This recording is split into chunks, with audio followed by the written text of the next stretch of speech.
MyCORE is on a mission to be the world's most people-centric company. The purpose of this podcast is to get to the core of people. I'm your host, Nathan Bourne, and I invite you to join me as we deep dive into the personal and professional lives of our guests. We're going to learn who they are, why they exist, and what they do. We're going to hear their stories, the good, the bad, and the ugly. In other words, we're going to talk to some really cool people. Welcome to the MyCORE Podcast.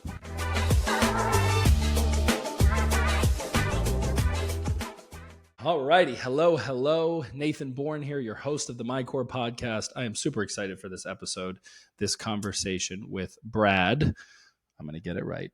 Go for it. Knefelkamp. He got it. Nailed it.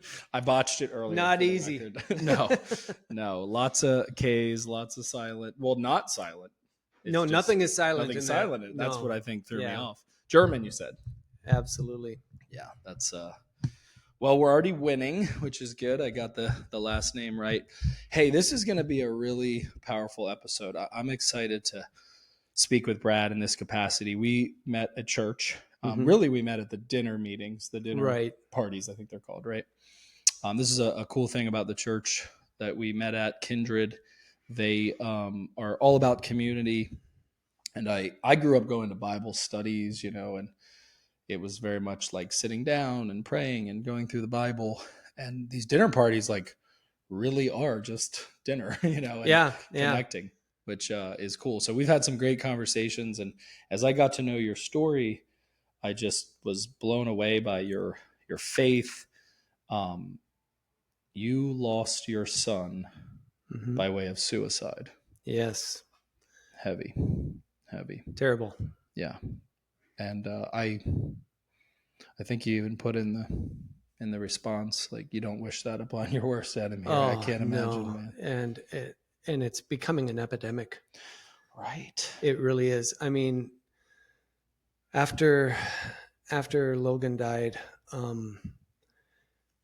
we're kind of jumping ahead here, but no, let's just dive in if it's cool with you. Right. Yeah, I mean, there's a bunch of cool things professionally that we'll discuss. I love your background. You're creative.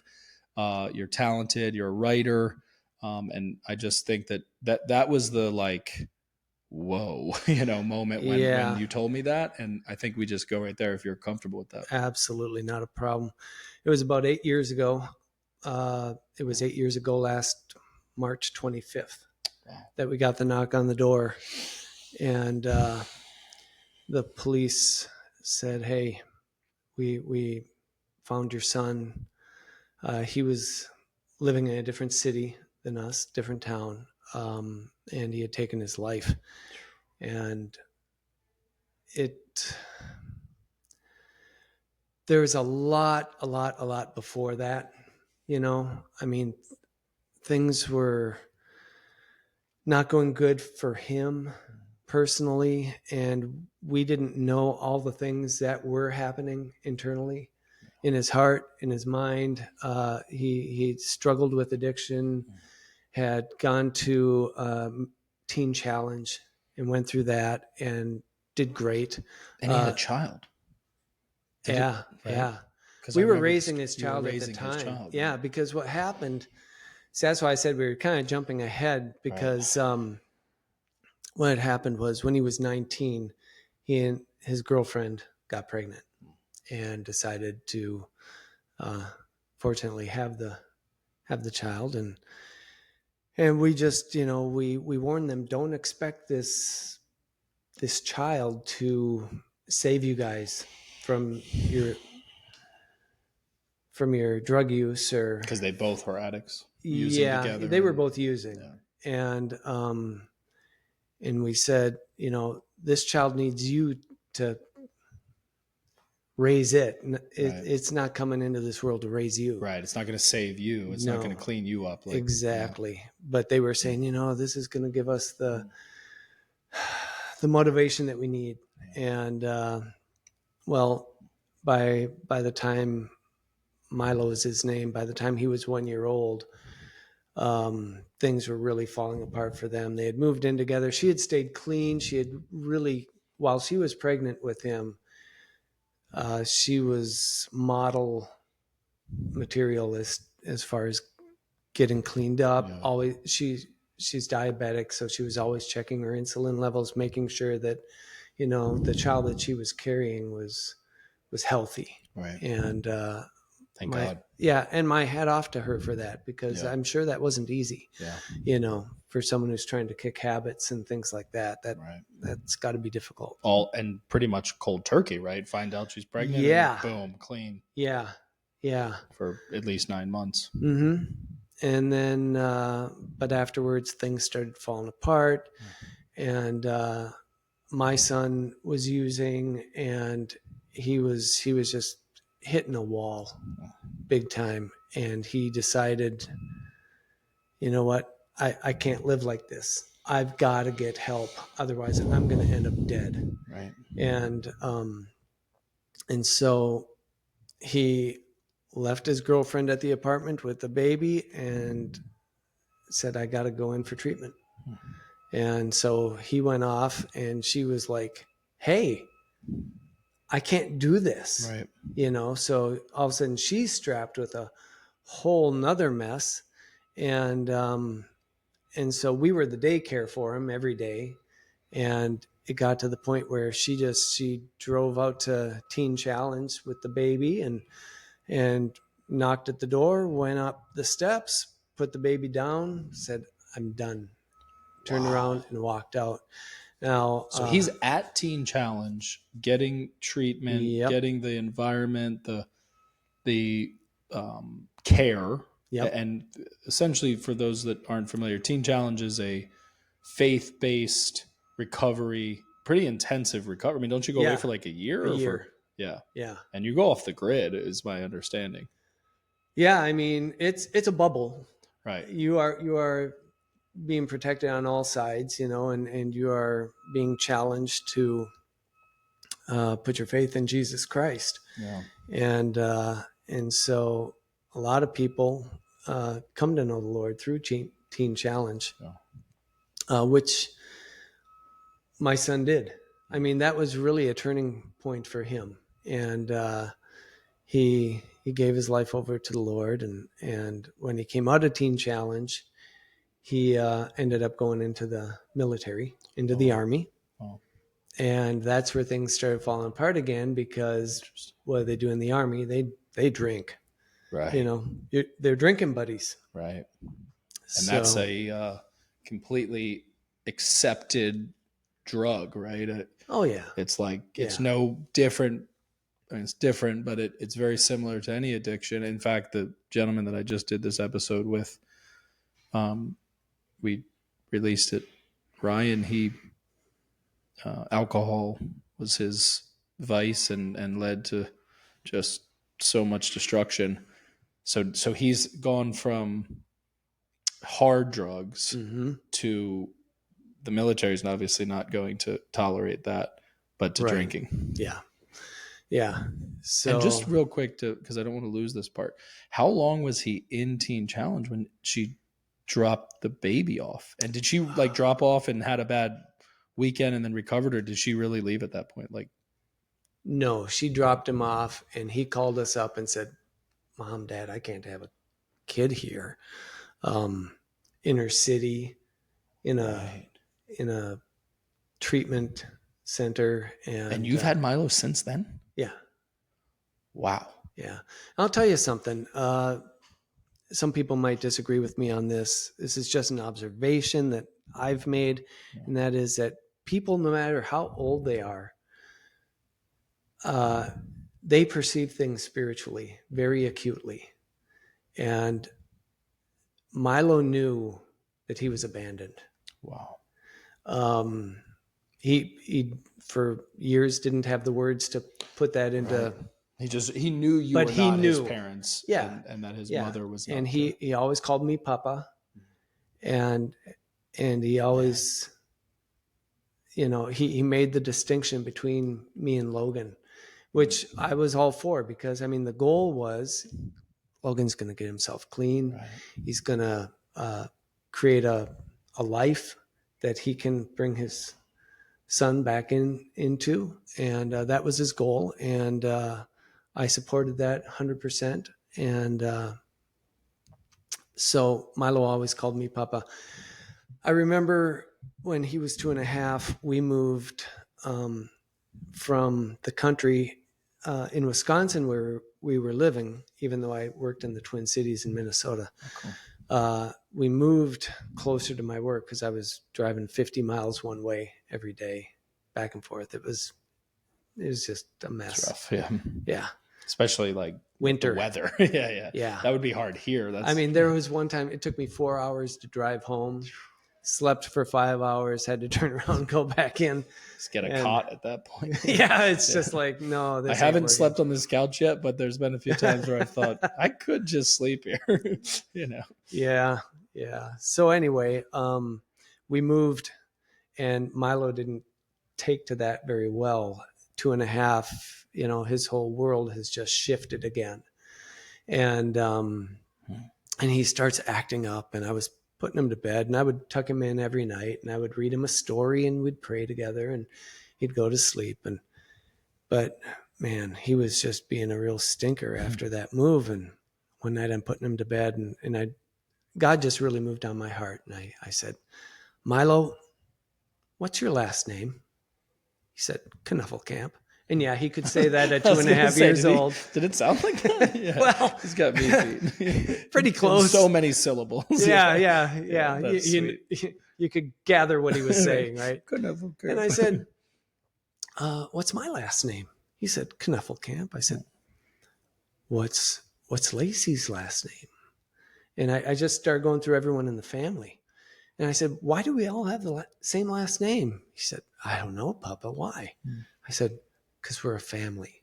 And I said, wherever your family is, that's where your home is. That's great. And this 2.5-year-old reached up, grabbed me around the neck, and I've never been squeezed so tight. I probably still have the marks on my neck, but God was just showing me he needs to know where he belongs.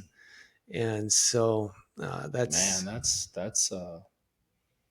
beautiful and brutal at the same time. That knowing the way this story goes, this thinking about that moment, and that within, how old was he when Logan passed? It was a week before his 6th birthday. Logan's suicide was not premeditated. Okay.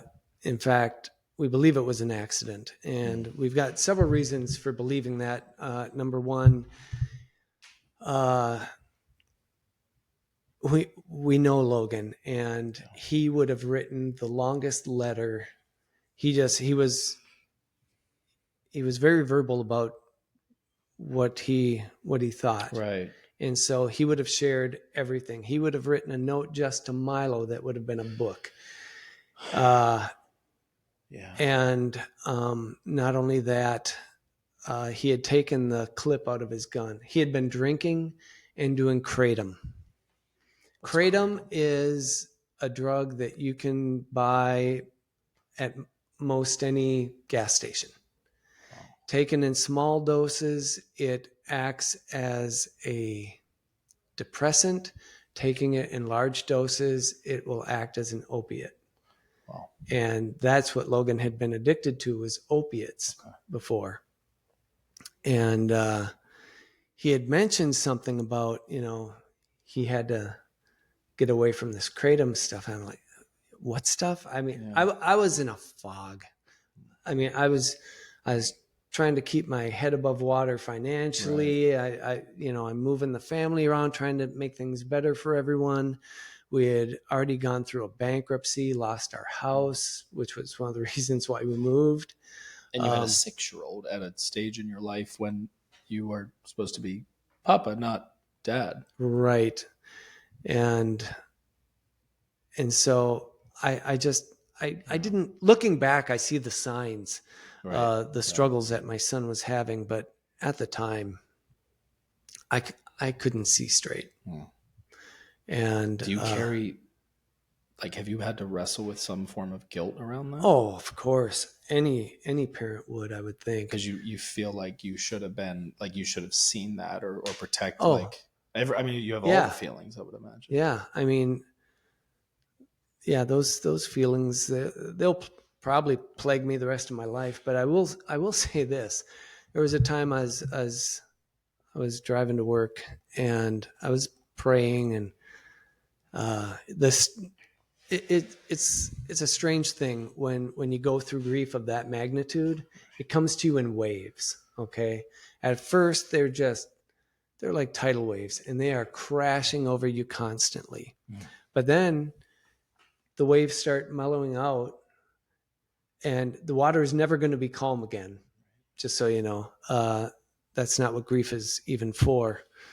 But all of a sudden you'll be grocery shopping or you'll be doing something totally unrelated to anything. And all of a sudden a wave will hit you. Oh, Logan loved this food. It could be like Oreos or just anything. Yeah. Anything. And it doesn't even have to connect. And all of a sudden this wave will hit you and then you're in tears. And I was driving to work and the wave had hit me and I was praying. And I remember saying, Lord, excuse me, but I'm about to start crying now. Yeah, but I was gonna say I'm not gonna be able to hold it together on this episode. So. Yeah, if I do, sorry. But I'm not gonna hold tears in. I just don't see any use in it. But as I'm praying, I said, sorry, Lord, I want you to relay a message to Logan, because a lot of people when their child dies, they say I lost my child, and I said, I know where he is. I haven't lost him. Right. Okay. So I know where he is. I know who has him. So I said, Lord, Logan, I'm really, really so sorry. I failed you. And I heard his voice in my head, and I'm not saying it was him speaking to me, right. But I mean, it was just so vivid and so clear. And he didn't say, it's okay. He didn't say, I forgive you. He said, I failed you too, Dad. And all of a sudden, the bond that I felt with him at that moment of two men, saying, right, yeah, we failed each other. Okay. Shit. That's so that was a big moment for me, where I felt a lot of that guilt kind of dissipate. Yeah. It was like, no, Logan understands. Right. And we failed each other. Right. I mean, this was a relationship. Right. This wasn't, I had to have all the answers. He had to be the perfect son. It wasn't anything like that. And it never can be. I think we often impose our relationship with God, the Father, with our Father. And it's like, we're not perfect. He is. We're not whole. He is. So I think we get into those complexes where it's like, well, we have to have the answers. We have to protect. We have to. Yeah. I heard it this way once, that these aren't even our children. We're leasing them, like they're God's children. We get them as long as we get them. And man, that's intense and beautiful at the same time, because it feels like you were able to almost collaboratively share the burden, which is really fascinating, versus maybe just trying to be like, I'm shouldering this. And then there's almost maybe like a false humility in there or something, or like I got this. But between God and the two of you, there was like a distribution of the load. Yeah. Oh, definitely. And you still carry it. It's just not as heavy, right? Right. You didn't let the load go. You just went. No, I still feel responsible. Right. I still feel, guilty. Yeah. Yeah. But like you just said, it's a sharing of that load. And yeah, it's a heavy one. Like I said, I wouldn't wish this on my worst enemy. As I was reading the notes, and I've had a lot of adversity in my life, and but they're all just, it just pales in comparison to that pain. And I think about, like, if you can make it through this life and not bury your children, I just don't think there's anything worse than that. Like, I cannot imagine anything on planet Earth worse than that. Within the human condition and the human experience, I mean, what could possibly be worse? I hate to say it, but even a spouse, certainly a parent, a sibling, I mean, it's all awful relative to loss. But, I mean, there's got to be the worst, the absolute worst. When your parents die, that's the natural progression of things. It's inevitable. You're gonna, and you never want it to happen. And my parents are definitely on the upper scale of. I know, it's amazing that they're still alive. You said, I always forget because you're in great shape, and I'm just old, a cool people. Guy. I'm old. I can't believe it. I thought you were in your 40s. You're in your 50s. I'll be 60 in 2 months. Unreal, man. And your parents are 79? No, they've been married for 71 years. 71 years. Today's their anniversary. And you say 89, 88? No. Mom's 89. She'll turn 90 in October. Dad, he turns 91 in July. Unreal. So this is such a blow to the family. You've got two parents that have lived such long lives. Mm-hmm. You're the grandparents, Logan, and then Milo. I mean, 4 generations.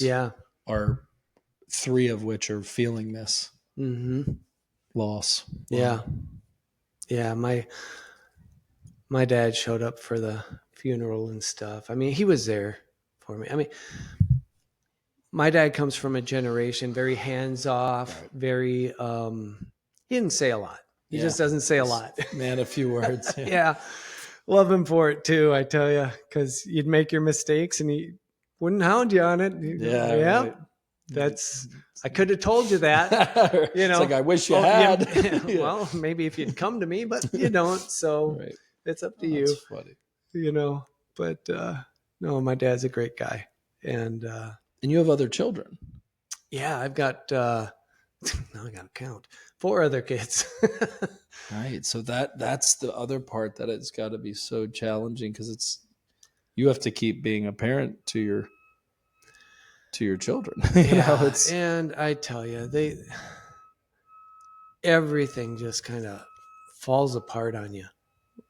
It's hard. It's really, really hard.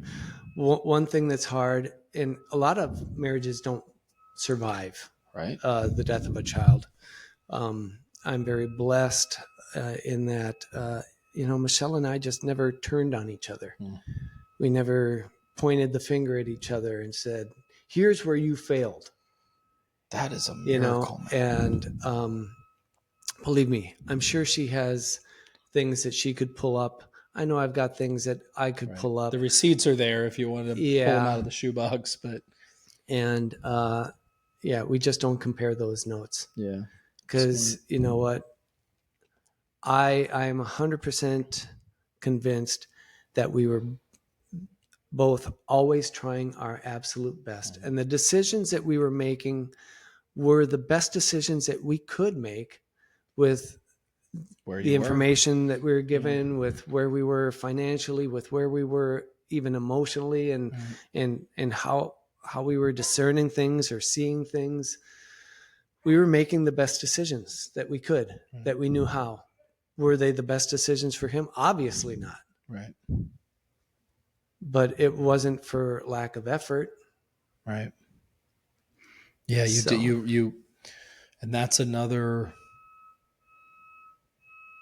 component that you have to factor into your day-to-day, right? Because it's like, I would imagine it's like every day you wake up and then you pick up this load, and you carry it, and then you go to sleep, and you have to almost like compartmentalize in the backpack of bricks, which bricks are like almost label them, like, it's got to just be. I mean, I know it, and there's things in my life that are burdens that I carry that, again, don't compare But I think everybody does. We all have our shit. Pain is pain. Pain is pain, right? Yeah. I mean, if you're hurting, it doesn't matter that someone else is hurting more. Worse, right? Yeah, if you're hungry, you're not like. But in Africa, they're even more hungry. It's like, right. Yeah, but you got to get food. Here at the whatever. Panera. I haven't eaten for 3 days, but they haven't eaten for 5. Yeah, it's like but I'm hungry now. Right. Yeah, it doesn't really change. And so something that I've learned is that pain is pain, and I don't compare. I don't hear someone complaining about their pain and go, well, you should experience some of this crap. You want a crap sandwich to eat? I've got a crap sandwich. Because we live in a fallen world. Yeah. And we're all eating from the same crap sandwich. It's a crap shoot. Yeah. So, no, it's given me actually more compassion toward people who are hurting in any way that they're hurting. So I gotta tell you this story though, because this one's pretty interesting. It was, I think, the day after or the week after Logan's funeral. Oh, and by the way, immediately after Logan's funeral, Milo started calling me Dad. Wow. He just turned that switch. He knew. He just understood. He's never called me Papa again. Wow. Man. It's been Dad since then. And he just turned 14. He's a great kid. Love him to death, And he's 14, so he's going in that direction of making these stupid choices where you're okay, you're 14, I get it, but still get off the roof. Right. You're gonna kill yourself. Yeah. Just quit calling the alligators out of the pond. He found out how to make the baby alligator sound that calls the gators. Oh my! And we're like, dude, get behind a tree when you do that, or something. He's doing well. Is he troubled? Is he? He's had a long road. Right. He's had a long road. He's had a hard road. Is he doing well? He's doing as well as can be expected, Right. I mean, he's had some trials at school and things like that, but he's got to be so hard to care, like about the things of this world when your world's been rocked like that. Yeah. Like whether it's grades or sports or social. I think a survival thing kind of kicks in too of how am I supposed to survive? Right. It isn't a thing of, oh, I better learn my ABCs. Right. It's a thing of, no, I got to get attention. I got to be seen because I've been abandoned. Right. My dad didn't think that I was worth enough to stay alive for. The thoughts that go. The mother's still not in the picture. Did she come back around? Well, it's kind of funny. We live here now in Florida. We moved here 2.5 years ago. Well, 2.5. And one of the reasons we moved down here, other than I wanted to get out of Minnesota and out of winter. I hate winter. Yeah. But his mom was down here in treatment. Wow. And so I brought it up to the family. I said, look, got a position opened up for me here. How does everyone feel about it? Because I wasn't going to just pick up and move. And my even though my other kids are older, I didn't just want to leave them high and dry. Right. A collaborative, like joint decision. And now they've all moved down here. Cool. Everyone lives down here. Even my son-in-law's dad moved down here. That's awesome.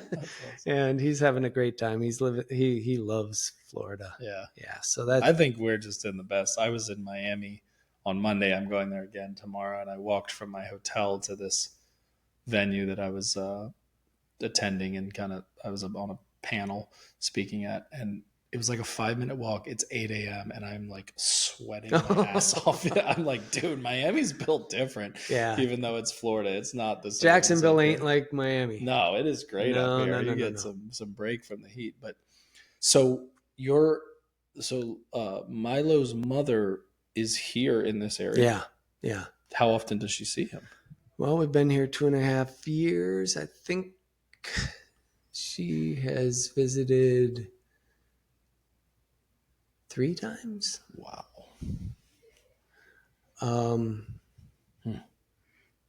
You know, she's had a hard life. Yeah. I'm not going to tell her story because it's not mine to tell, but I'll just say, you know, before anyone starts judging her or anything like that, she's had her things to wrestle with too, and it hasn't been easy for her. And you know, I always wish the best for her. I was going to say, and it sounds like you're able to hold compassion for her.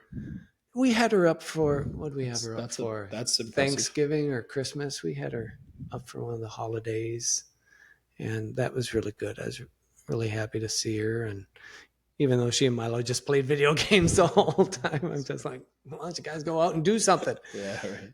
You know, but that's because of the generation I'm from. How old is she now? 33. 33. But her development wasn't normal. You know, they say that when you start doing hard drugs, especially as a teenager, that's where your maturity level just freezes. Yeah. And because I mean, literally physiologically, you're ruining your brain, right? I mean, it's not like can't drive or I don't have my bearings. It's like you're poisoning your actual body. You're changing the way your brain fires off and how it connects. All those things. I mean, that's what I've heard anyway. And I don't have any personal experience with it. And that's what was kind of a question I had too, because typically addiction is generational. It's connected. Is there any other addiction in the family besides Logan? My dad would tell you he's an alcoholic. Okay. When I was in first grade, he put himself in treatment, and actually, was it first grade or kindergarten? I was about 5 years old. Okay. And he went into treatment. Mom and dad separated. So I moved away with mom and 2 of my sisters, whereas my dad had my other 2 sisters and my 2 brothers living with him. And dad went through treatment, and then miraculously after a year, mom and dad got back together and have been together ever since. You know, and that was a testimony to me that, you know, anything worth having is worth working very hard at having. Yeah. And so I really, really appreciate, you know, the sacrifices that they've made for their marriage's sake and for their kids. Right. You know, holding things together. So that was a model that you had, so that when you face this awful life event, you and Michelle, I would imagine that was a dominant thought in your mind going. Yeah. That, and just, I thought, well, I can't put any blame on her, because I know the thought. I mean, we worked through it all together. Right. The mistakes we made together. Yeah. You know, we weren't like on opposite ends going, you know, I'm trying this. Well, I'm trying this. That's dumb. Why are you trying that? Right. Well, that's stupid. Why are you doing that? You were both trial and erring, as all parents do. We're like, hey, I think we should try this. Yeah. Oh, why do you think that? Because of this. Right. Okay. Because this isn't general parenting. It became, you know, it's not like you learned about the addiction and then the loss occurred. There was a gap of years. So you were managing his addiction and trying to create the environment for him to be whole and heal and function for what was like 6 years. Yeah. Yeah. Because essentially from all of Milo's life. Oh, even longer than that. Right. Prior to I mean, the story of it all really starts. Well, Logan was a stubborn kid. He was hard to raise. Yeah. Love him. He was stubborn. Yeah, he's tough. He gets that from his mother. Of course. I wanted to ask this question. I don't know that anyone knows the answer, but you have so much perspective, and I don't think it's a super fun question to ask. Are people born with these addictions? That is a good question.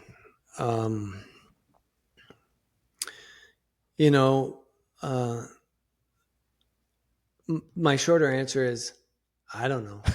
Right. You and I, but here's to give context, you and I were in, I think one of the ways we connected on this, or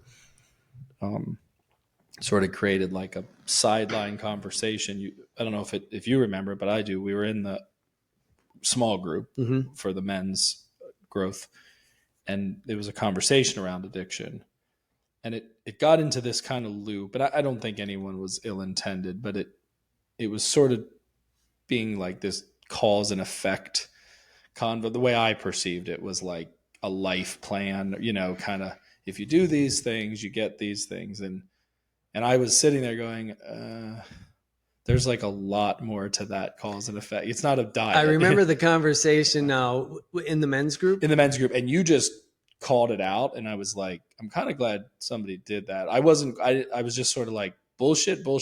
Like, that's not how that works. So right. Like you could do all the right things and still, and I think maybe the answer is that there's a spiritual attack that is just so beyond your habits and that there's a lot more going on there. Because what does the Bible say? The devil comes to kill, steal, and destroy, right? Yeah. He's prowling all the time. But back to you in the studio, I just wanted to give the context for our listeners, because that was when I went, oh, Brad knows what he's talking about. I didn't know at that point about Logan. I didn't know your story, right? I just knew that, I don't know, maybe you had a mental health background, or maybe you had, siblings that battled. I have siblings that are addicts. So I've just seen some like weird. And for me, I think my lack of empathy, definitely lack of sympathy, was like, just don't do the drugs. I didn't compute for me. And when I was younger, I would have been right there with you saying, what, no one's holding a gun to your head. Right. Put the bottle down. Yeah. Or, find something else to do, or channel it, or just don't you see how bad that's going to end? Use your head a little bit, but, so you don't know if you're born with it is what that's the short answer. But you know what? I know that the Bible talks about generational curses, but that's on a very specific level. And that's geared toward, if you look it up in the Old Testament, it's geared toward people who get into the worship of other gods. Right. And so it says, okay, this curse will reach down to third and fourth generation. And, but you know what? I thought back and I thought, well, I don't know what my great grandfather was into. Was he into some cult thing? Yeah, I don't know. Or yeah. So I don't know. But I know my dad struggled with addiction and addictive behaviors even after being clean. Now he's been clean almost 70 years. I think. Yeah, pretty close. Yeah, that's amazing. So he was a young man. No, had to be, or maybe like 60. Well, I know it's more than 60. Yeah, because if they were married 71. No. Because, sorry, I'm doing math in my head. No, I know that this is really fun to watch. No worries. The gears are grinding, the smoke's coming out of my ears. It's all good. But the point being there too is what I'm hearing you say is, it wasn't like written in your family. Like, it's almost an isolated incident. Well, okay. Or I don't know. That's what I'm curious. So it's been 50 years. 50 years. I figured it out because of something that happened 10 years ago. We had the big 40, 60, 80 celebration where Dad turned 80. They celebrated their 60th wedding anniversary, and he was 40 years sober. Jeez. So that was That's 10 awesome. years ago. There's some great numbers. Yeah. Should make it easy to remember. But, Right. Anyway, so all my sisters, well, except for probably my oldest one, but 3 out of the 4 sisters struggled, or maybe didn't struggle with drug use. It's funny you say that, actually. So my brother, I'm the 4th of 9. He's the 5th, and he knows I've got kind of a sick sense of humor anyway, so he got it. But he's now been sober. In July it'll be 3 full years, and he had some other stints, but this is the most consistent and the longest. And there's been all these other transformations, and there's a whole wild story. I mean, in this building, I published a like missing person post that circulated, and then eventually a GoFundMe. And that was just a very rough moment, where he had been coming off of benzos. There's a longer name for it. It's like your last name. I can't really say it. But I think the short version is benzos, which causes these hallucinations. Oh. And he ended up being found in a sediment pond in his up to his waist. He, in his mind, thought he was swimming in the ocean with his son, which we're from Ocean City, Maryland. So that's common, summer activity. Mm-hmm. But he was in this random part of Maryland where he had snuck out of a treatment center after being there for a few days. It's a whole thing. But actually what happened is he snuck out, found himself in a person's home in their bed. They found him in a like nursing garb in their bed, like stranger, called the police. Did he have a blonde wig on? Right. It didn't get kinky or anything. Goldilocks or right, something? Exactly. And then when my father went and picked him up, that's when he slipped away and all that happened. So it was all very intense, all very stressful, all very sad. And then thank God, he came out of that. Yeah. But that's, I've gotten a front row seat to his battle. In a weird way, I don't know if guilt is the word, but it's just kind of hard on me because it's not to make it about me, it's his struggle, but I don't struggle with those things. And we're the closest in age. We were 2 peas in a pod, in the younger years. And then I just started making all these kind of good decisions that created a domino effect. I think it cast a little bit of a shadow, and then he had to follow that. And it was kind of a tough act to follow. I had a very successful run in high school, and that's when, he got into those circles. But I'm only saying all that to say that I rack my brain often with like birth order and gender and where we were living at the time. And like, what are all the influences, 2 people living in the same home to the same parents under the same circumstances. And it's like, sometimes it does this. Yeah. It's wild. Yeah. Why'd he get targeted and not you? That reminds me of my niece, Melissa.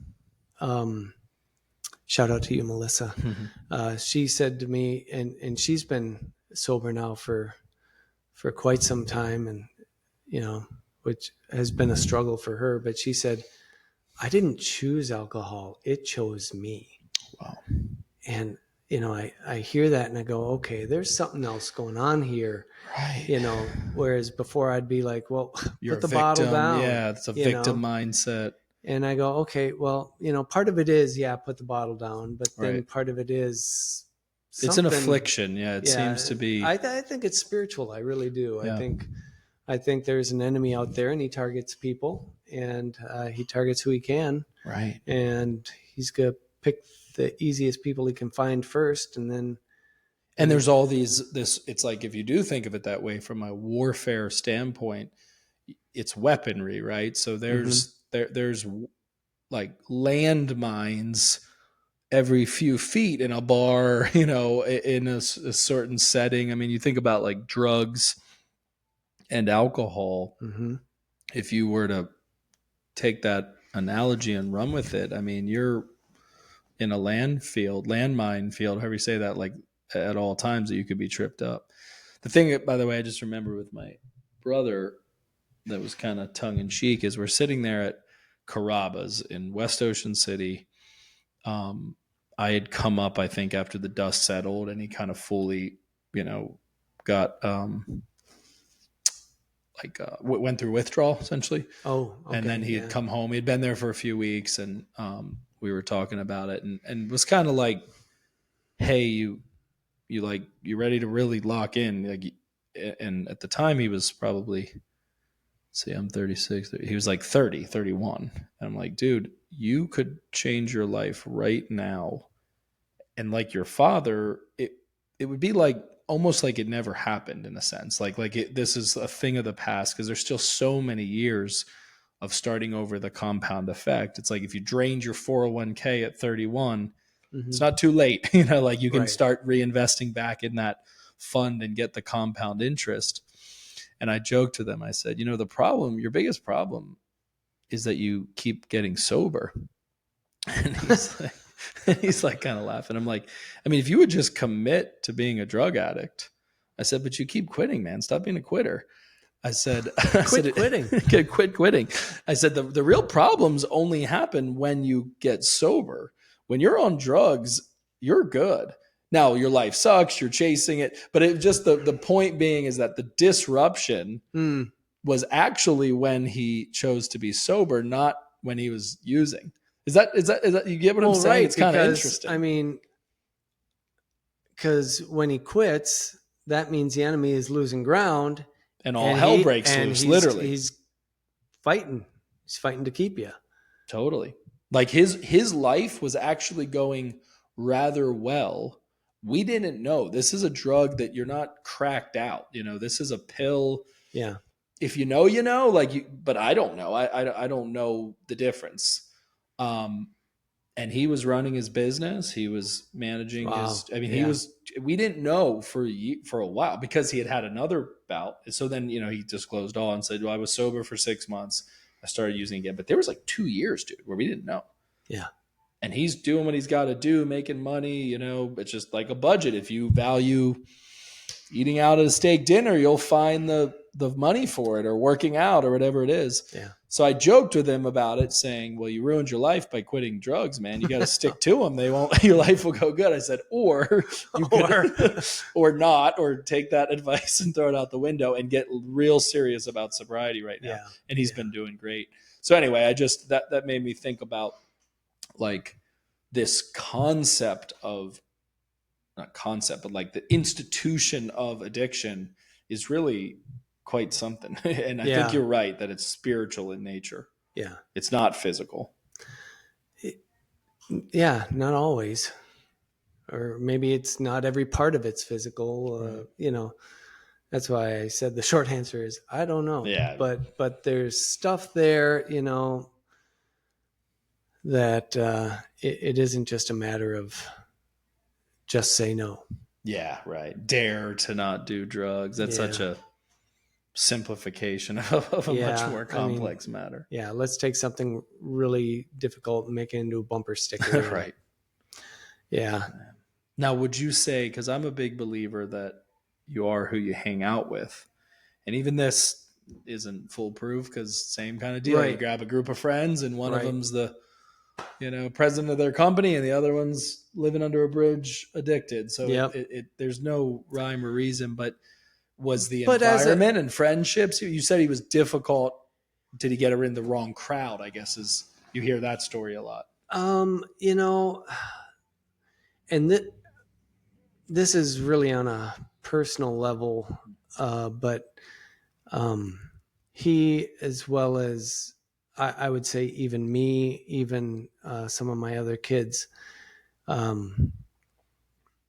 struggle with friendships. Okay. Logan was very clingy. When he got a friend, he would cling, and that suffocates people. Right. And they back off. I was never comfortable with a lot of friends. when I was in high school, I really only had 2 friends, Scott and Leslie. Hello. And love them dearly, even to this day, And but yeah, I didn't get along with a lot of people. And I don't think it was because I was a jerk or anything. Yeah, why do you think that is? Yeah. I just don't think my personality quite gelled with the whole crowd scene, right. And I was just like, I'd rather be at home doing something just I like to do, and which is weird for a guy who was a drummer in a rock band. I was going to say you literally march to the beat of your own drum. Yeah, it's yeah. So and I definitely enjoyed being in front of people, playing music, right? Kind of being the center of attention. But I had this thing. Yeah, because you're super socially capable. I mean, my interactions with you have been cool. Like, this is a cool guy, interesting, has a lot of layers to him. But you would consider yourself more of an introvert? Well, I grew out of it. Right. What happened was, and this is weird. This is a weird story, but it's so true. My friend Scott and I mean, we met in 7th grade and became best friends just immediately, and he got me into a lot of trouble, but they're all fun memories now. Right. You can tell them on podcasts. Yeah, exactly. So anyway, it was after 11th grade, and we didn't fit in with the jocks at all. We didn't fit in with the burnouts. And we just kind of considered ourselves just the social rejects of our school. And we went to a fairly large school. And we just didn't fit in. You were the misfits. We were. Yeah. That's exactly what we were. So anyway, of misfit toys. Right? We were heading to school, first day of 12th grade. And we had just decided, and we verbalized it to one another, you know what? This year's going to be different. This year, people are going to want to be around us. You guys like verbally said this to each other. You made a pact. Kind of. Yeah. We just said, everyone's going to like us and want to be around us. That's awesome. And you could feel something flip. That's wild. And doggone if it didn't, we ended up, it got to the point where we made posters of ourselves. This is awesome. And sold them. Was it the music aspect of it? No. What was the conduit? He didn't play. He didn't even play. Okay. No. Oh, but the poster, the poster was, we both went into AV/TV technology, production, not technology, but production. We failed at the technology part. But we did a double exposure, which back then, this was granted 100 years ago, we were chiseling our images onto rock so that we could press paper and ink on it. That's hilarious. But we did a double exposure with a camera where I was playing drums and guitar on one side of the poster. On the other side, he's playing, actually I'm playing drums, he's playing guitar, then he's playing bass and I'm playing guitar. You're a band of two. So we're a band. And he doesn't even play any instruments. And he doesn't play anything. That's amazing. And that's wonderful. And so you just created like a cool factor. Yeah. Right? Like this rock star. And we just didn't care what anybody thought. And when you don't care what anybody thinks, it's the best everyone sees it as confidence or something, and they all want to hang out with you. Yeah, man. So that's the secret. That's the secret weapon. So we made these. Well, he came up with all the good ideas. I just kind of rode his coattails. But he says, well, we should make these into posters, man. And I said, yeah, that'd be great. I said, I don't have any money. Do you? He says, well, what we can do is we can sell the posters with pre-orders. I was going to say, you pre-sold them, right? And so we brought the picture to school and said, hey, we're going to make these into posters. Do you want to buy one? It's $1 per poster. we had to come up with $200. We had to sell 200 of these posters. Pre-sold. And 200. We pre-sold more than 200. and then people wanted our autographs. And so we charged 50 cents extra for that. So smart. And so, yeah, we were able to go and get all these printed out, and we handed them out. We still ended up with a big stack of them because they didn't overrun. It is so fascinating. As you're sharing that, I'm thinking about a few things. It kind of goes along with like perception's reality, or a picture's worth 1,000 words. There's something about like capturing a moment and then replicating that moment. So, for example, I think I'd been sharing with you that because you have a background in photography. Yeah, I've been a commercial photographer since 1989. Amazing. And the stuff you do to this day is so cool because these companies hire the company that you're with. Mm-hmm. Yeah, now I'm the creative director. You're the creative director, right. And you guys do all kinds of different products, right? Oh, but food too. Like you gave us a cheesecake as a housewarming, which was awesome. We do all the photography, food photography for Whole Foods. Oh, wow. We do all their, I'm not going to get into everything that we do on our side for that. I really don't have much to do with that side. Okay. But, is that like online shopping or like advertising? No, it's the online shopping, cool. More like fill your cart with this and that. And so they need a picture of these chips and how many ounces is. So we do all the weighing and measuring of the cases. We do all the data scraping, and we take all these pictures, and well, they have to send us cases of everything, and it can't go back because it's food products, especially dairy. You're touching it, moving it around. You know, and so we have to get a good one out of a case of. They have to send us a case of like 24 or whatever, and then we got to pick one that's good. That's the one that kind of gets destroyed as we take pictures of it and everything. And so, I ended up bringing home 9 big full cheesecakes. They were awesome. So those are Whole Food, branded or brands that are in. Yeah, I think it was amazing. Whole Food carries. Oh, those are good, man.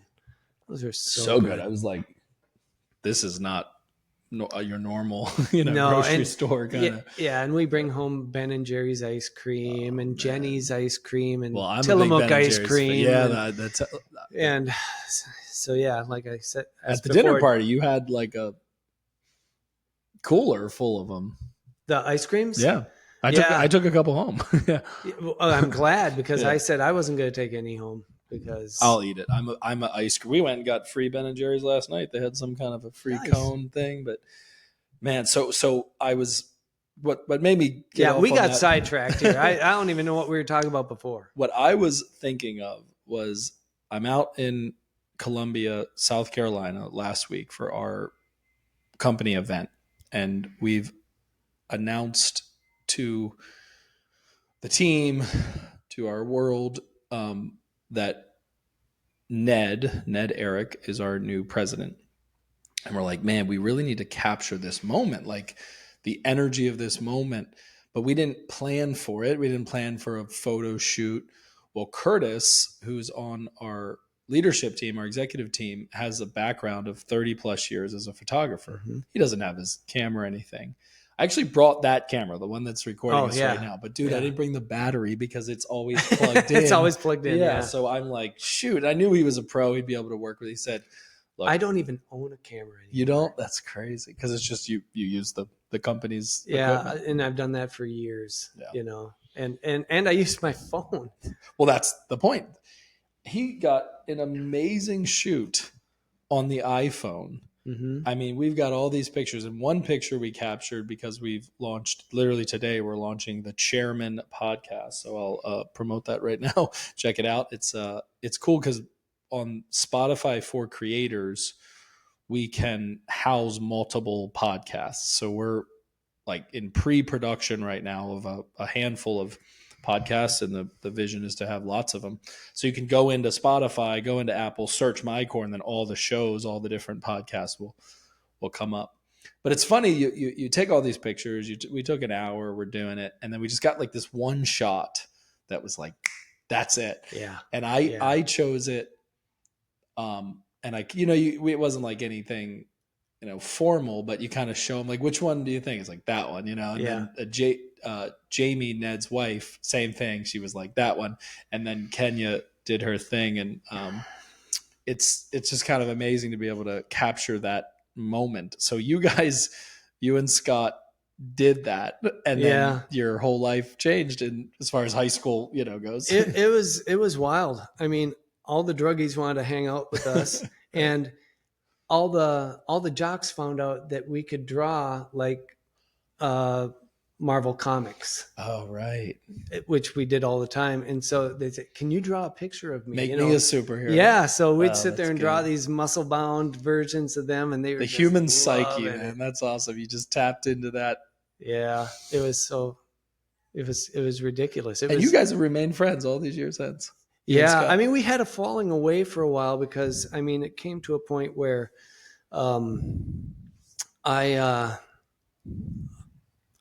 I became a born again Christian, right?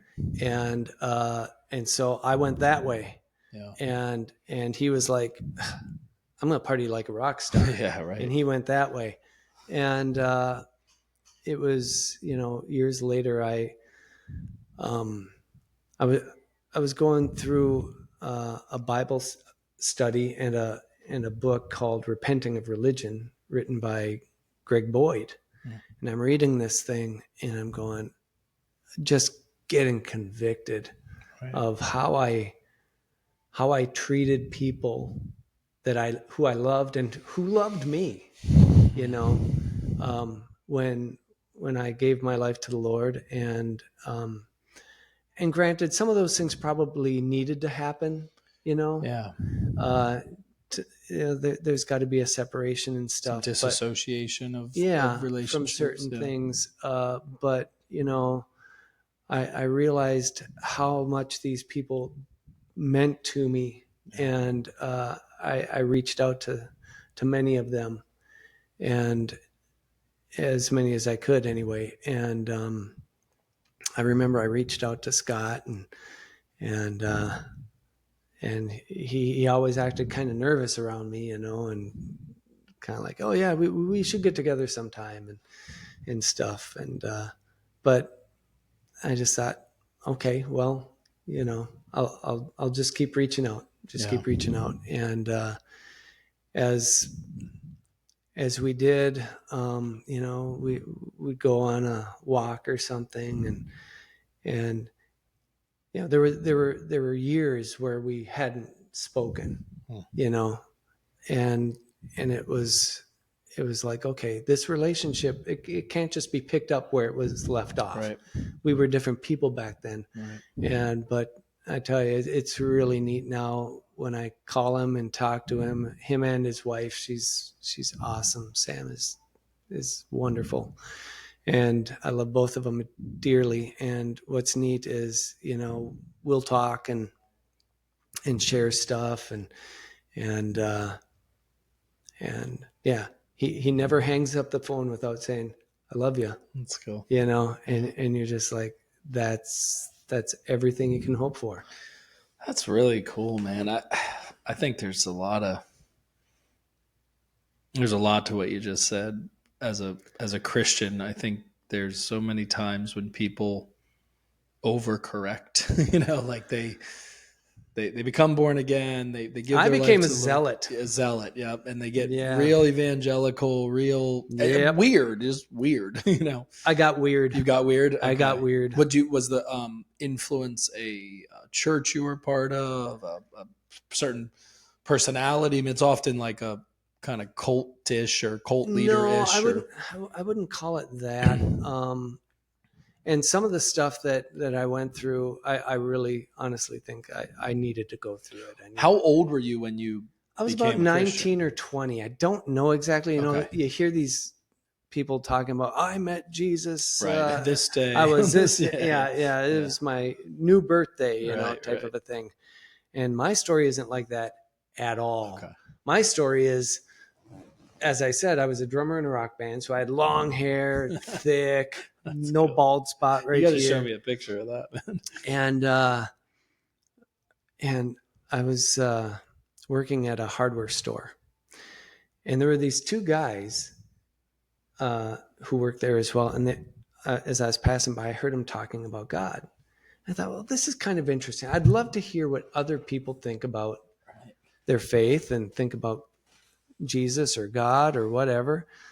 I'd grown up in the Lutheran church, and I kind of struggled a little bit with that because, well, I remember our confirmation class took a trip, and while we were on the trip, I was talking to the youth pastor, and I said, okay, tell me something here. Jesus is God, right? He goes, yeah. And I said, and God can't die, right? He said, what are you getting at? Right. I said, well, I was just thinking that, if they didn't crucify Jesus, he'd still be walking around with us here today, wouldn't he? And he goes, Brad, Jesus had to die for our sins.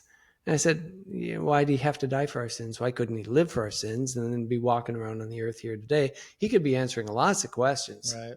Performing miracles. And he didn't explain to me anything about, the sacrifice for sin that needed to be met so that, your sins could be washed away, right, so that you could have this relationship with God. The atonement, the whole atonement. And he didn't, all he said was, oh, Brad, you would ask something like that, and just shushed me away. So now I'm walking past these guys at work. They're talking about God. And so I barge in on the conversation. Hey, here you guys are talking about God. I said, I'd love to heir it. I said, give me your pitch. I've studied world religions in high school. I've learned about Buddhism, Taoism, Hinduism. What have you got to say? But what I didn't know was they weren't talking about God. They were arguing about God. One was a Pentecostal and the other was a Jehovah's Witness. Oh, that's great. And, the JW... sounds like the beginning of a joke. Oh, I know. Walk into a bar. Exactly. A drummer walks into a bar. Yeah. And so, of course, the JW, he's mine, Yeah, right. And he's like, I didn't even have to knock. Yeah, hey. I didn't even have to walk. Inbound lead. So I became friends with both these guys. And in that moment, or you actually became friends with them? I actually became friends with them. That's cool. I'm still friends with one today. The other, he passed away recently. His daughter had reached out to me saying, hey, are you the Brad that worked at the hardware store with my dad? I said, how's Larry doing?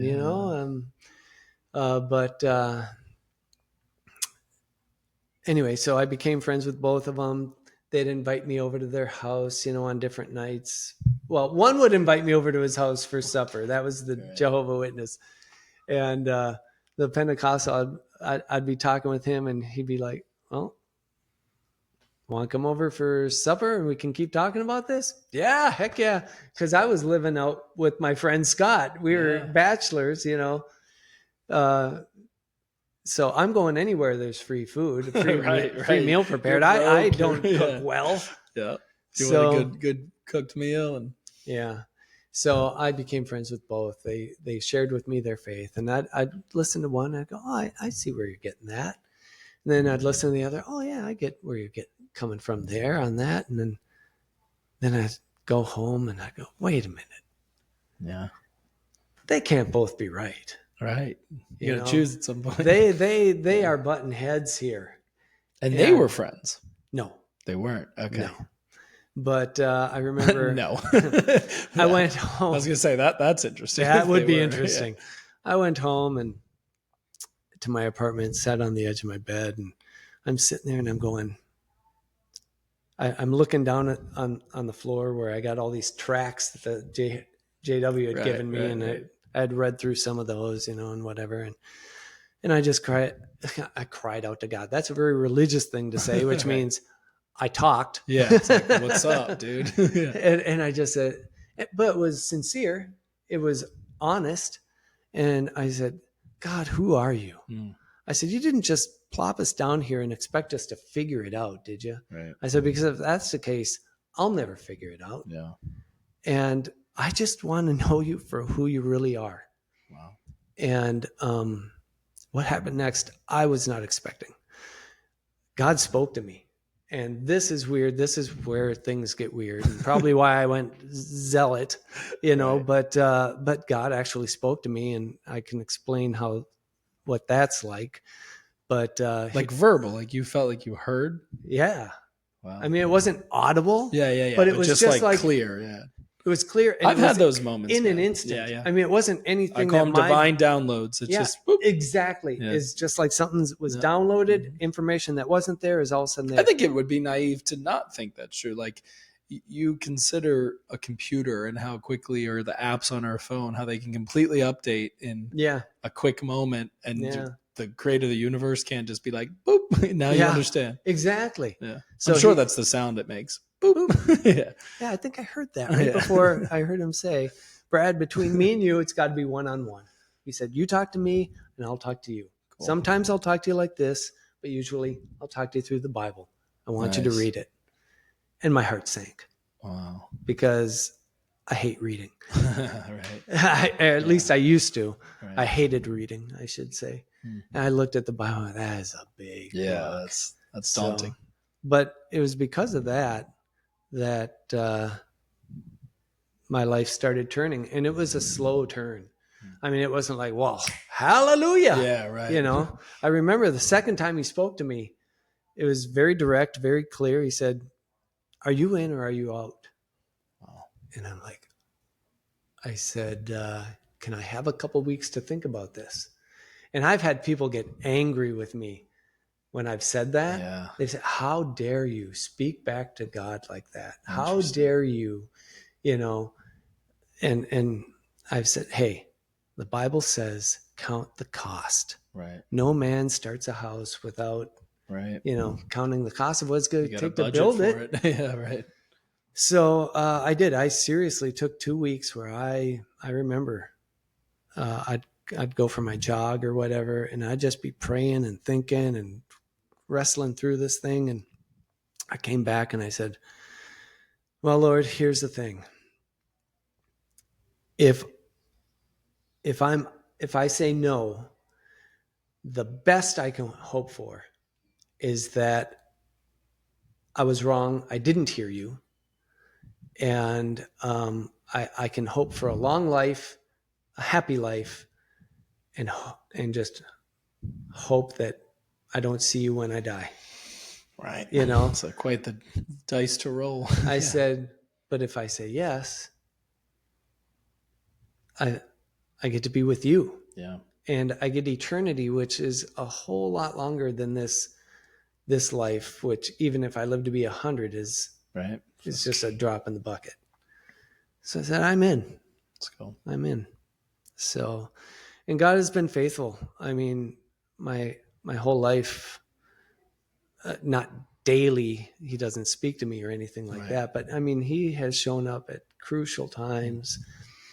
And I remember one time, do you want to hear some weird stories? Of course. Yeah. All right. This is the MyCORE podcast. Yeah. Right? Well, these good, bad, ugly, real, raw, relevant. Yeah. These are weird, but this is kind of what keeps me going, really. Yeah. I'm driving to work one day and I hear, just like he said before, but it was real faint. It was just like the kingdom of God is like a telephone call. I'm driving along. Did I hear that? Because there was nothing after that. And I'm kind of wrestling with myself going, nah, Brad, you just made that up. Yeah. I thought I didn't make it up. It does. So I said, well, nothing ventured, nothing gained. Okay, Lord, how is the kingdom of God like a telephone call? And all of a sudden, boom, the download, right? Right. Poof. Well, it rings in one man's house. He's too busy with the cares of the world. He doesn't have time for the Lord, so he doesn't even pick up the phone. It rings in another man's house. He picks up the phone. He hears the word of the Lord saying, love me, follow me, prepare yourself as a bride for me. This man figures he answered the call, but he doesn't do what the Lord had asked. And on that day, he's not prepared. But it rings in a third man's house. He he picks up the phone, hears the word of the Lord, and does it eagerly until the Lord returns. On that day, he is prepared, and Jesus rejoices over that man greatly and takes him away, so that where Jesus is, that man will be also. That's great. And I didn't have to memorize that. I didn't have to write it down. It's still just plugged in. Boom. It's just like, and that was almost a parable of sorts that we received. Just and all of a sudden the parable of the sower made perfect sense to me. I'm like, oh, that's that. Yeah. That's what he means. I like the physical call aspect of it, especially the first one is interesting with just the chaos of the world, you know, and I struggle with that. My life has been, I was born into a very chaotic home, you know, 9 children, poverty, you know, just everything that comes with that dysfunction. So I had to learn ways to like zone out and block out the noise. And I was able to find that in school, in sports, and just this sort of like channeling of the energy.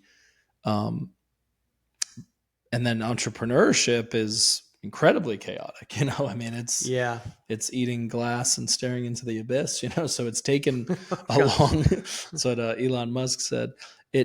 It's taken me quite some time to build the structure to then have peace. And I'm somebody that, when it comes to my faith walk, I'm a big believer in living in the world, but not of the world.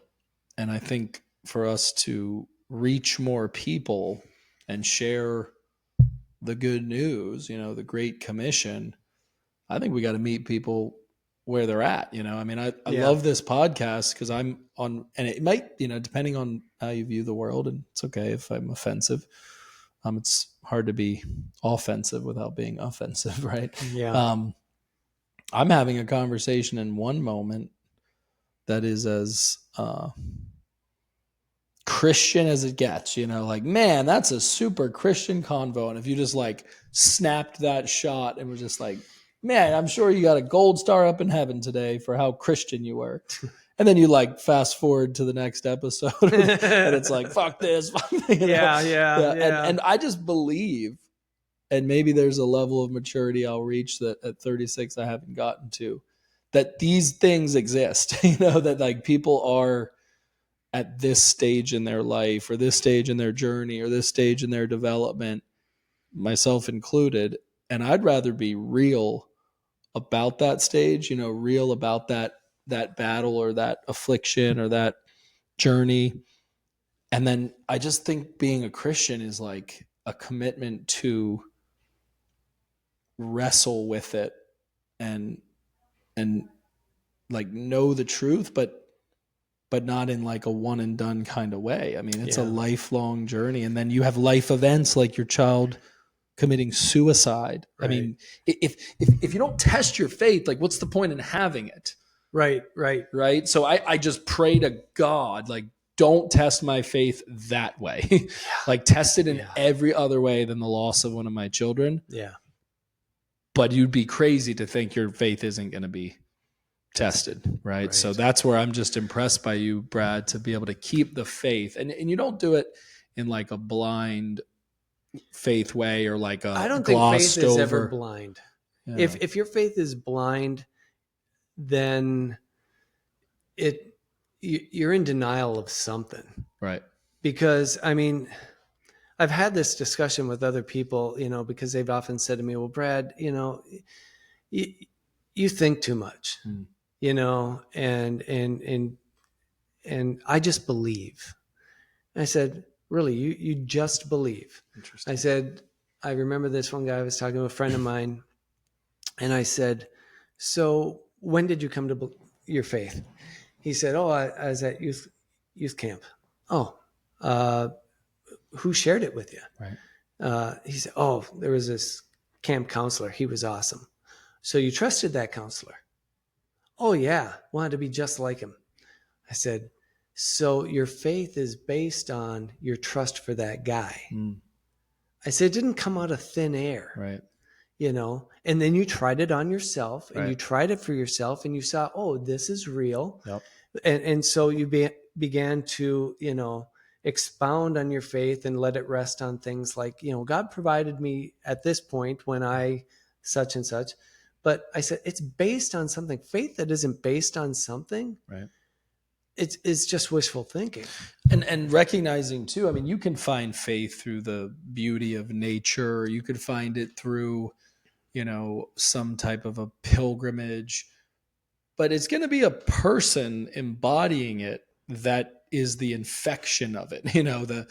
Oh, wow, that person lived it, and then they shared it with me. And sometimes I think as Christians, we can forget that we do have to invite. It's not just inclusion, it's invitation. It's like we can't just include people in our faith. We have to invite people into it.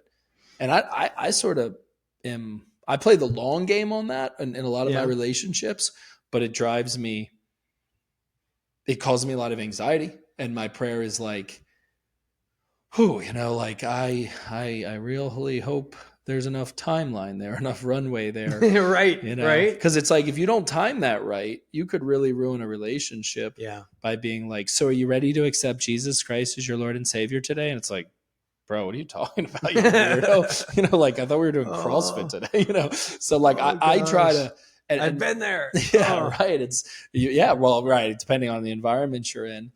And, I kind of fancy myself from a professional standpoint. Like one of my fortes is attracting people to MyCORE, what you might call like recruiting, or not recruiting in like the HR sense, but like people getting jazzed about, what we're doing and getting excited about our values and our mission and our calls and our solutions and all the things. And there is like an art and a science to that. It's not just passion. You know what I mean? Like there's a way in which I expose people to it. And I think that as Christians, we have to be much more sharp. Like we have to be keen. We have to be almost cunning. I know that sounds like an interesting word, but something I wanted to ask you about as we kind of round third base here. You are a writer as well. You've written some really cool. A guy who hates to read is a writer. Right. Well, you produce, you don't consume. Yeah. I'm all about, people are like, what's your favorite podcast? I'm like, I don't listen to podcasts. Right. I don't got time for that. I'm producing them. Yeah. So I love that your work is dark in nature. Tell us a little bit about your, because you wrote a book. I've written a few books. A few, that's what I thought. But the one you talked about, the shops. Oh, the shop of endarkenment. Yeah. Or just, whatever you want to share. But that was the one that I thought was really cool. Yeah. Okay. That's a series of short psychological thriller type stories that really kind of delve into what kind of darkness do we have inside each one of us. Yeah. Okay. So we all do. Yeah. We do. Yeah. We do. And can't have one without the other. I think the most important part, and you were touching on it just a little bit earlier, about how you want to be real. You want to be honest. And I think that's what God seeks out in people more than anything, more than what doctrines do you believe. Right. He's seeking out, how honest are you willing to be with yourself and with me? And I think he can do more through us when we have that attitude, then I swallowed the Kool-Aid. Right. I got on board with the church program. It was a good, Boy Scout, of the Christian faith. I went through the motions. And everyone liked me. Right. So so this story that I wrote, this book that I wrote, has 6 stories in it, and each one of them is terrible. I mean, nothing good happens to these people. Okay. It's well written, but they're terrible stories. I shared one of the stories with a pastor friend of mine, and I said, "What'd you think?" He said, "I hated it. I hated what you did to that poor character." but I loved it. Oh, that's great. You know, I got to read it. You haven't read it yet? I haven't. Okay. Yet, no. Okay. No. Well, you know what? Because did you send me? I read something you sent me an email about your story, which was really, really fascinating, which is how I had a lot of context for today.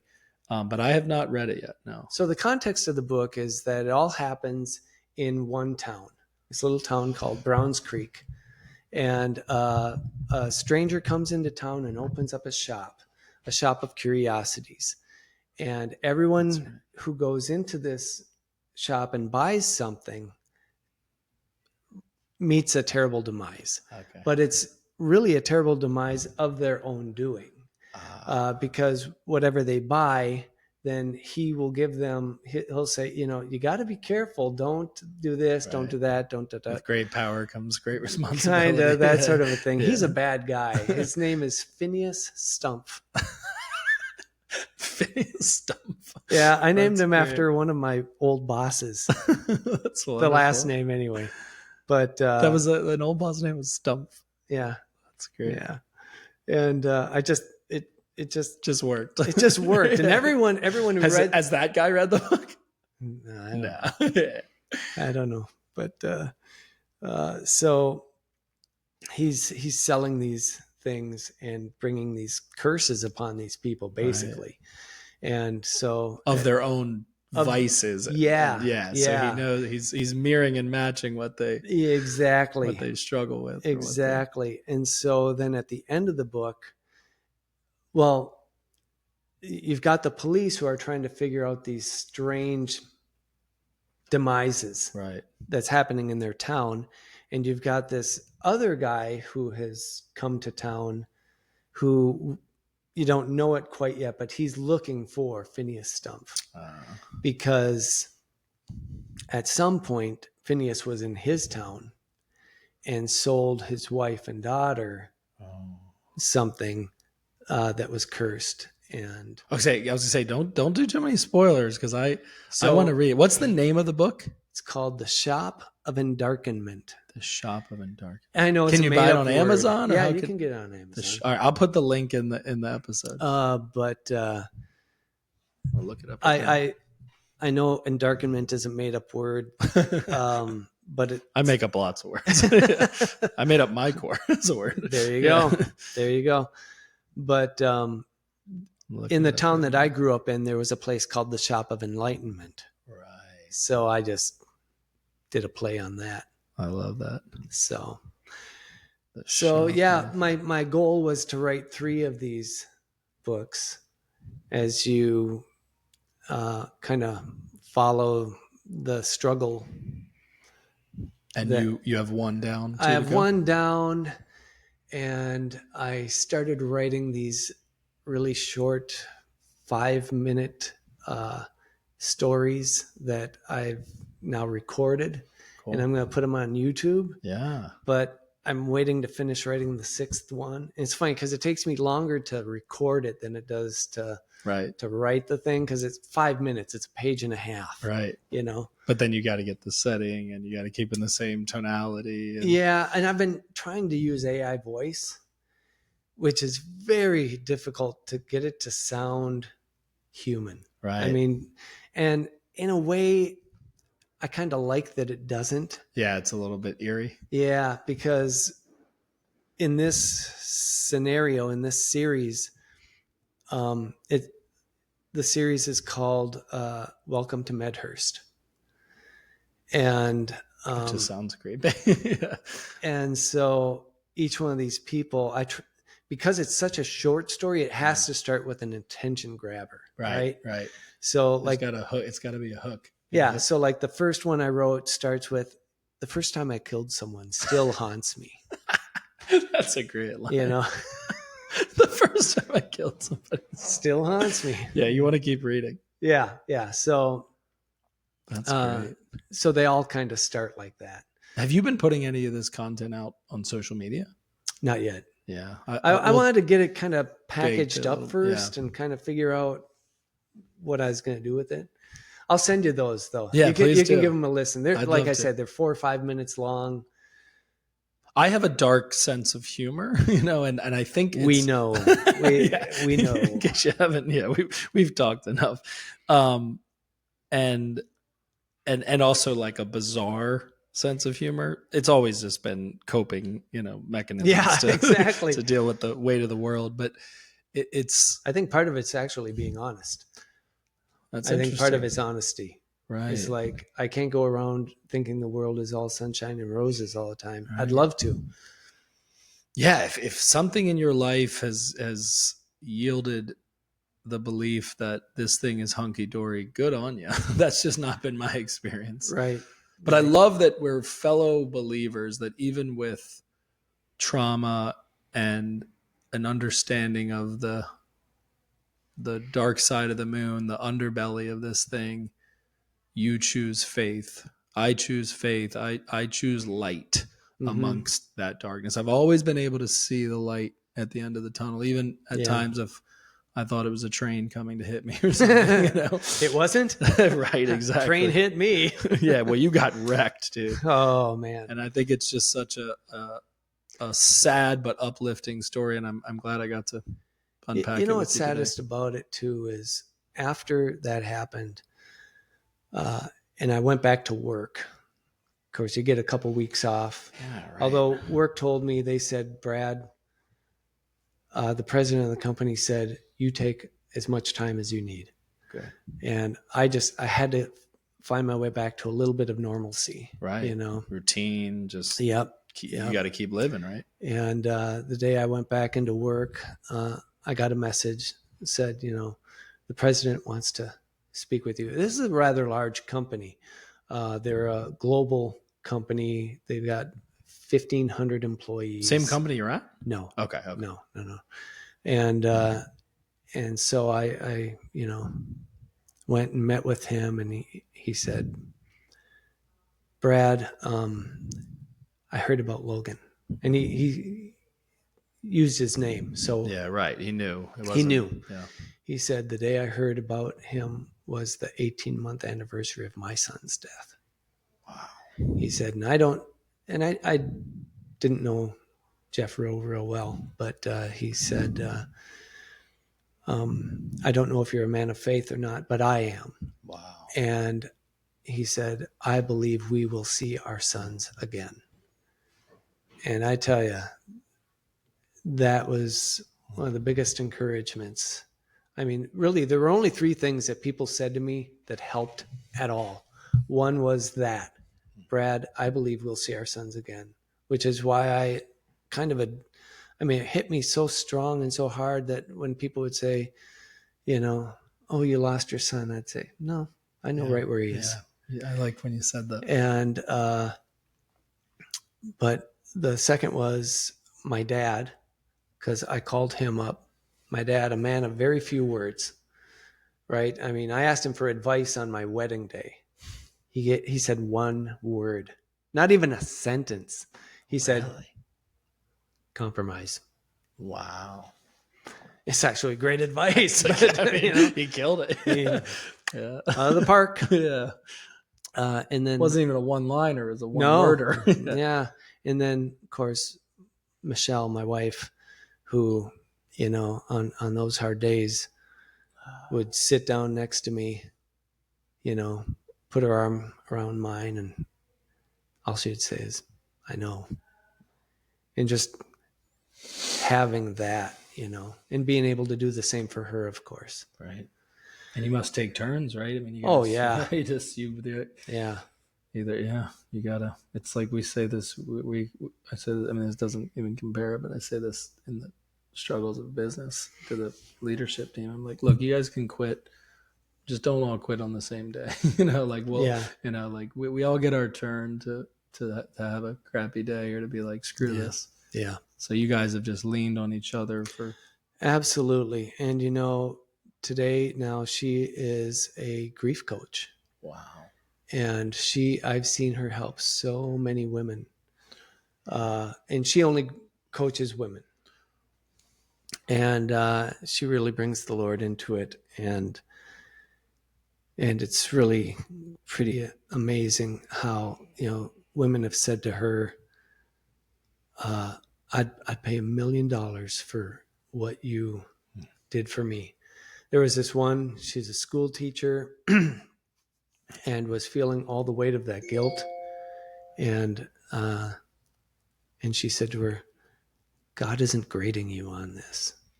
Wow. He isn't grading you on your efforts as a mom.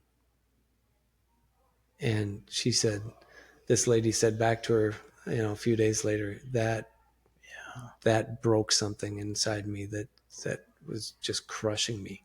Wow. Yeah, like as if there's some performance metric of how you handle because grief. You feel that guilt of I failed. I messed up big. Yeah, man, I think as parents you feel that often anyway, but this is the ultimate. You really do. Yeah, like it's just a constant kick in the teeth. You're just like, I'm screwing up, failing forward. Oh, Brad, thank you for sharing such tough, hard things. This platform, this context of the podcast, it's really made me stretch, because I have to stop the chaos of my life and day, and then it just puts it on like anything that I was stressing earlier today. Yeah, I'm like, well, that doesn't matter. So you got to mess me up. I'm going to try to be productive for another hour, but you got it. You got this. Appreciate you, man. Much love. Hey, you bet. God bless you. All right.